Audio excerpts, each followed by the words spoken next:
we're about to dive into something that, let's be honest, a lot of us think about, but we don't really talk about it out loud. It's about our future, yeah, but it's really about control and about living life on our own terms for as long as we possibly can. Just let that sink in for a second. It's not about life ending. It's about the fear of losing life as you know it. And this isn't some fuzzy, far-off worry. No, it's a very specific fear that just kind of hangs out in the back of our minds. It's the fear that one day you might wake up and realize that all the little choices that make up your day, what you eat, where you go, what you do with your money, they're just not yours to make anymore. And you know, this feeling, this deep anxiety, it actually has a name. We're calling it the hidden independence fear. And just giving it a name, saying it out loud, that's the first real step toward getting a handle on it. Because this isn't some personal failure, it's not a sign of weakness. It's a totally normal, universal concern that just comes with being a human who thinks about the future. When you really get down to it, that's the whole thing right there, the power to choose. I mean, that's the bedrock of who we are, right? It's our dignity, our sense of self. So when we get anxious about getting older, what we're really worried about is that power slowly slipping away. The fear is that our life story will stop being written by us. So here's the big question, the pivot point. This entire explainer is really built around this idea. What if you could take all that nervous energy and actually channel it into something productive? What if you could build a system, a real plan that doesn't just put a lid on the fear, but actually replaces it with a genuine, earned confidence about the future? Well, that's exactly what we're going to do. Now, to get a handle on the solution, we first have to really understand the mechanics of the problem. See, the fear isn't just about one thing going wrong. It's about how scarily fast one little problem can spiral into a huge one.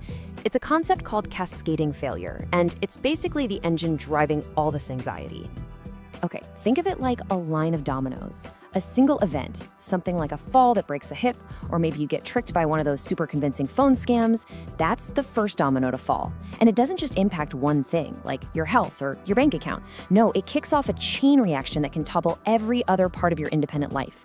All of a sudden, you can't get around, you can't pay your bills, and boom, you're in a situation you never, ever wanted to be in.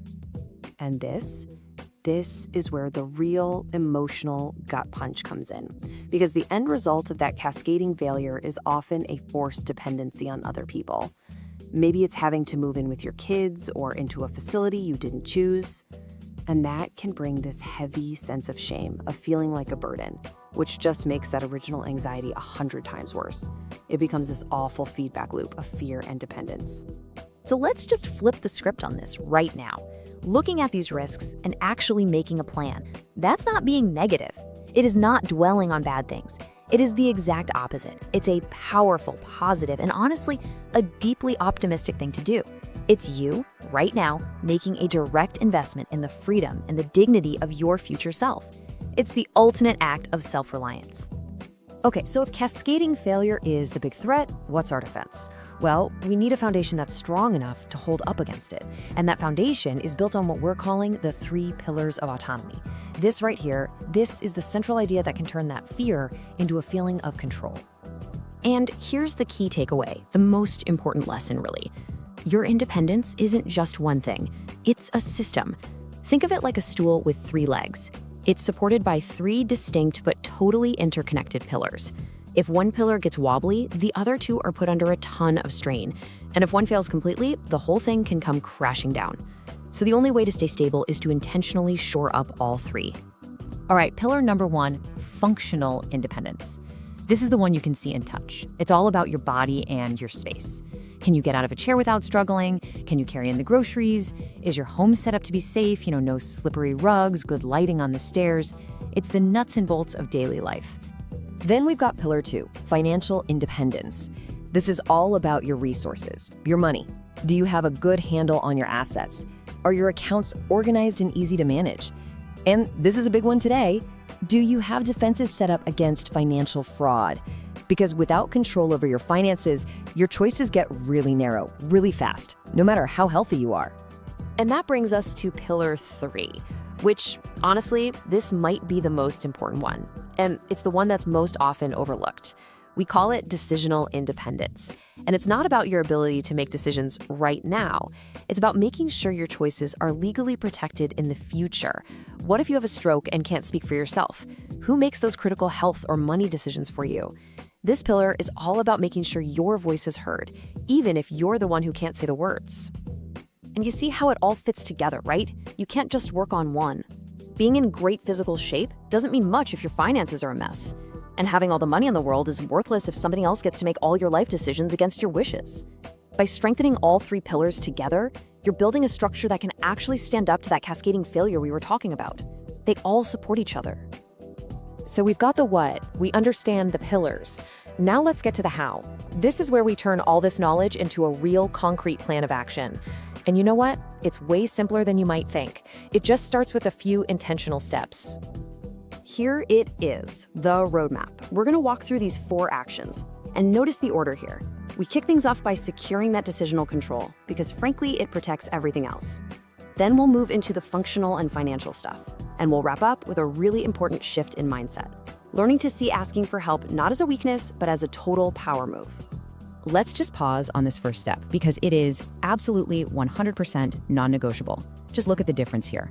Without legal documents like a power of attorney, if something happens to you, your future could literally be decided by a judge in a courtroom. Your family might argue, your real wishes could get completely lost. But with those documents in place, it's a night and day difference. You pick a person you trust, your wishes are written down, plain as day. Your voice is protected. This single step is the ultimate safety net for your autonomy. And the actions for the other pillars are just as concrete and doable.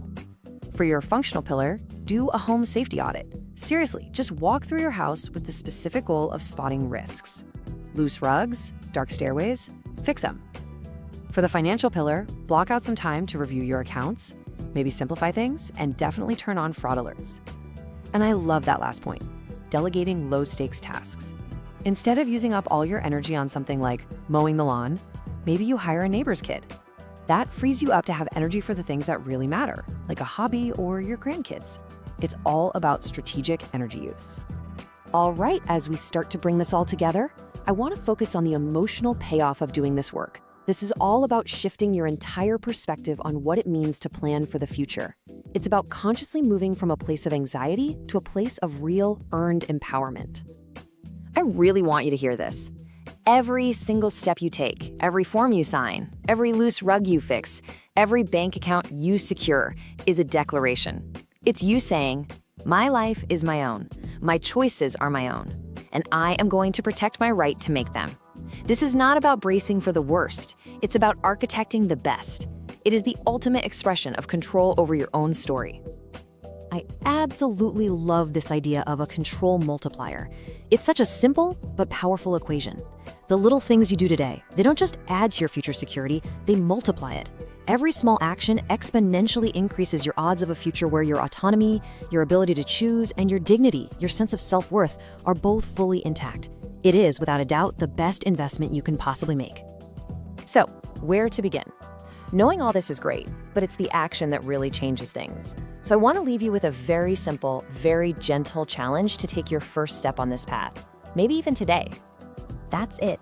It's not some huge, overwhelming project. Just grab a piece of paper. First, write down the 3 pillars: functional, financial, and decisional. Then, under each one, just brainstorm one single tiny thing you could look into this week. For functional, maybe it's just buying a better bath mat. For financial, it's looking up your bank's number for fraud alerts. And for decisional, maybe it's just Googling power of attorney for your state. One small thing for each. That's how it starts. And as you do that, just remember this. We started by talking about that deep, quiet fear, right? The fear of losing control over our choices and our days. But what we've seen is that fear doesn't get to have the final say.